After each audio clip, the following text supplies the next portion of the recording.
Welcome back to another Florida State Simicast. Yes, some things happened over the weekend. Maybe you heard. But before I get to that, I wanted to recap the Sunday practice, which was open to media and fans. That's where you get a lot of content. So, kind of give some updates that I've read on the various Knowles websites. Starting with injuries, Rudolph was not dressed out. He worked on a stationary bike. The freshman defensive end Brian Burns was not practicing either. He was also on a stationary bike. Offensive lineman Wilson Bell was out on a stationary bike. Auden Tate, the wide receiver, who could break out this season, was sidelined. Apparently, it's just a minor groin injury. Derwin James is still recovering from his injury. He should be fine by this week, pretty much. Keith Bryant, defensive tackle, who no one really cares about. He's pretty much been a bust. He was dressed but not participating. Freshman Cedric Wood, another defensive tackle, was not participating. Lower leg issue. Defensive tackle Darvin Taylor had a shoulder issue. He was out. Defensive end Adam Torres had a lower leg issue, and he was out. And all these injuries I'm listing, so far, none of them are serious. They're all, as Jimbo likes to call them, bumps and bruises. Got some bumps and bruises, man.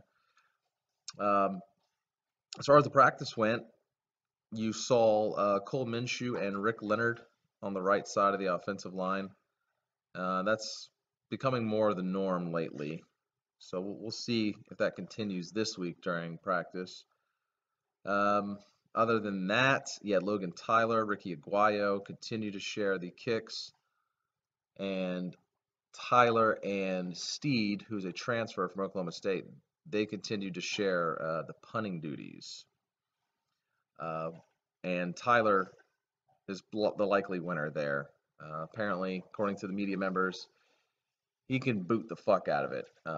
Might need some work on his hang time, but apparently he has no problem with distance on his punts.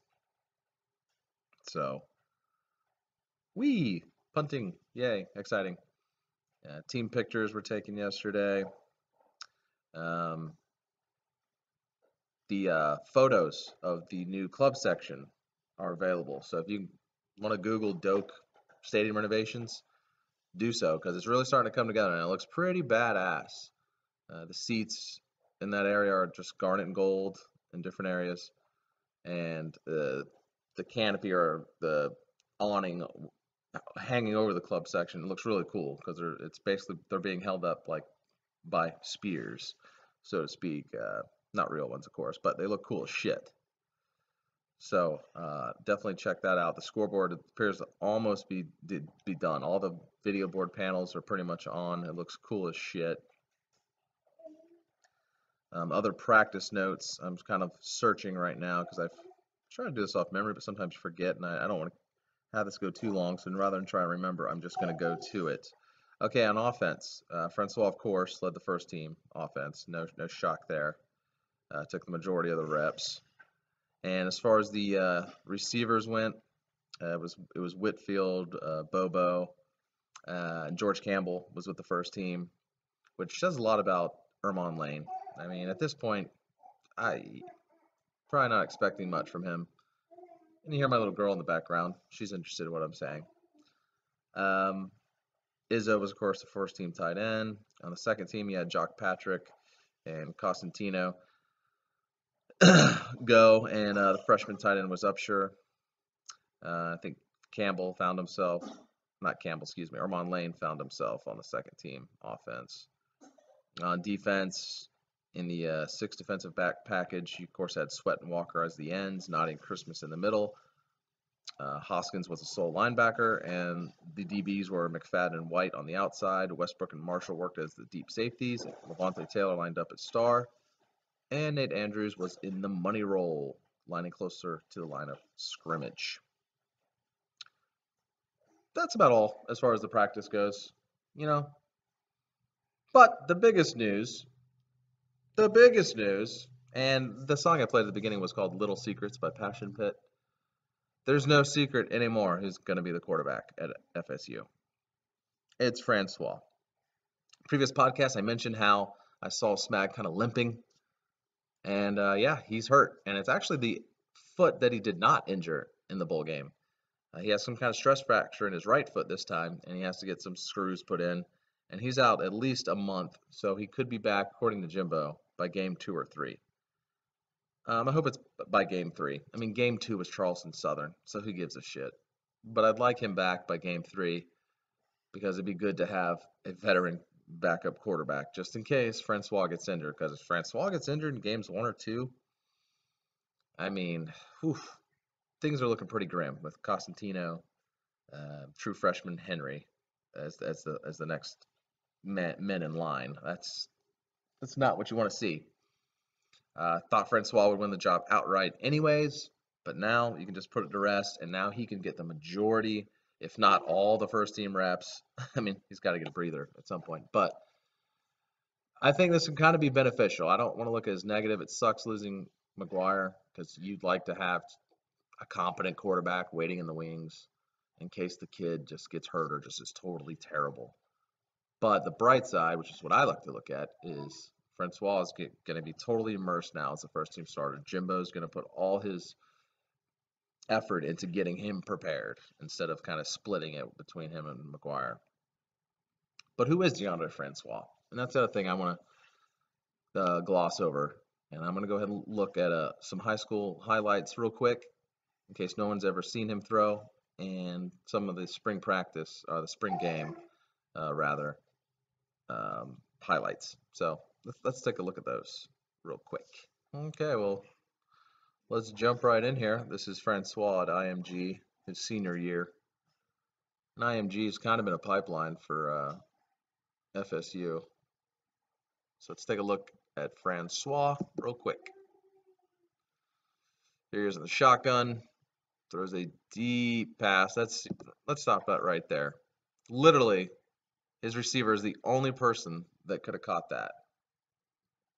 Let me go back and take a look at that throw again. He looks left, comes back right, and just drops a dime. That is some nice touch on that. Here we have this play. Puts another nice touch pass, but with some authority on it too. That's the thing. Watch his release. Look how quick that is. A lot of these guys are wide open. It's high school, but just pay attention to his release. How quickly, boom, flick of the wrist, that thing is gone. He can make all the throws. Can he be accurate enough in college? We'll see. And here you see some of his athleticism. Granted, this is high school, but when he needs to, he can tuck and run. But again, I just can't go over his release. Boom, it's gone. All right, let's take a look at some of the spring game action. Let's see him in a Seminole uniform to really whet your appetite. There's a nice touch pass there. I want him to see him sling one. See that? Look how quickly he got rid of that. Pressure in his face. I can just watch this kid throw all day. Okay, let's take a look at some of the spring game highlights. All right, here we are with some spring highlights. Garnet and gold game. Of course, he's wearing garnet and green. No contact jersey. But you get the point. Let's take a look. Steps back in the pocket. Let's take a look at that again. That was just sheer power on that throw. I swear it barely gets more than like 6-7 feet off the ground. Watch this again. On the money too. I believe that's probably Tate. Yes, that's Tate. Here we are again. Stays in the pocket. It's a replay from a different angle. I mean, he just put some mustard on that ball. Again, quick release, gets it outside. See, there's not much wasted motion. Some people have a wind up. He really doesn't. He really just flicks it out there real quickly. Okay, takes off and run. Again, shows his athleticism. Granted, this is a spring game, so people aren't, trying to kill him. But he made the decision quickly. All right, look left, look right. No one's there. Let's go. And with Cook and the defense, he doesn't need to be Peyton Manning. He doesn't need to make 5 reads. This throw right here. Now, for a lot of quarterbacks, let's go back at that. Let's look. I'm going to pause it right now. For a lot of quarterbacks, this is a pick. This is an ill-advised throw. And it's still an ill-advised throw despite the fact that he completed it. You see Izzo right here at the bottom of the screen. I mean, he's about to run in some traffic right here. but Francois has the arm strength to just rocket it in there, and it's almost like a surprise when Izzo comes out of the pack with the ball. But that's how strong his arm is. So let's go ahead and play it now. Boom! How did he get that to him? That's ridiculous. Here we go. This is a better angle. Linebacker's right there. Ball gets on him too quick. Can't do anything about it. That was a poor throw, but he was under duress. That's Auden Tate. It's another angle. It's behind him. Good catch by Tate, especially for a guy 6'5" to get that low to get it. All right, here we have Francois. Just a drop in the bucket. That is a beautiful. I like seeing that pass more than the bullet pass to Izzo, honestly, because that shows touch. Not a lot of quarterbacks that have a powerful arm will be willing to or be able to make that touch pass. This is a better angle. Just lofts it, gets good trajectory, and just boom, drops it right in his hands. Great throw. Auden Tate again. Here he is scrambling again, showing his athletic ability.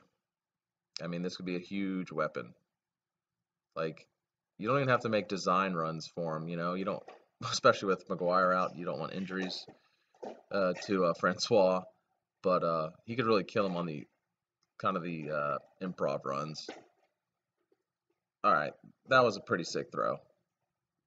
Read option, which really didn't fool anybody. Now again, Noddy can't sack him, but even with someone in his face, he has the arm strength to get it out there. All right, I like this throw quite a bit. This is to Tate again. Throws it only where Tate can go up and get it. Tate needs to see the field. That big body to high point the ball like that. But again, that's another nice throw. He didn't just put all his arm strength in it and just try and laser it in there. He put it on the outside where only his Tate could go up and grab it. Here's another angle. Some good things, like some of the touch passes. But that that Izzo bullet pass earlier was pretty impressive though. And yet another angle of the Tate catch. Okay, that was a little peek at Deondre Francois and what he offers at the QB position. I mean, you can see he has a huge arm. He can make all the throws, sideline to sideline, over the middle, in traffic, especially that pass to Izzo. He put a lot of heat on that. But as I said during the highlights, I love the ability to throw that touch pass. That's what made Jameis great. He had the strong arm. I mean, that was evident first time he stepped out on the field. But he had the ability to make that touch pass.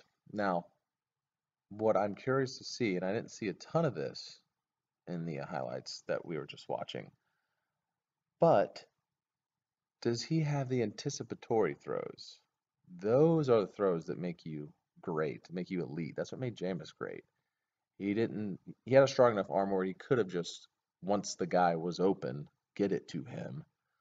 But what made him great was the guy wouldn't be finished with his route. He wouldn't be open, and Jameis already had released the ball. And the time the guy came out of his route, took his step inward on a slant, or took his step back towards the line of scrimmage on a smash route or something, the ball was there. The anticipatory throws are what separate good quarterbacks from the elite. So I'm curious to see if Francois has that type of ability. Not many do. And if he can just do what he did in that spring game as far as hit people when they are open, he doesn't need to do much more than that with Dalvin Cook in the backfield and the great defense the Knowles should have. Anyways, let's wrap up this video. Thanks for watching. Feel free to subscribe if you like to hear just an informed fan rant and rave about the Knowles. All right, thanks for listening. This has been another Florida State Simacast.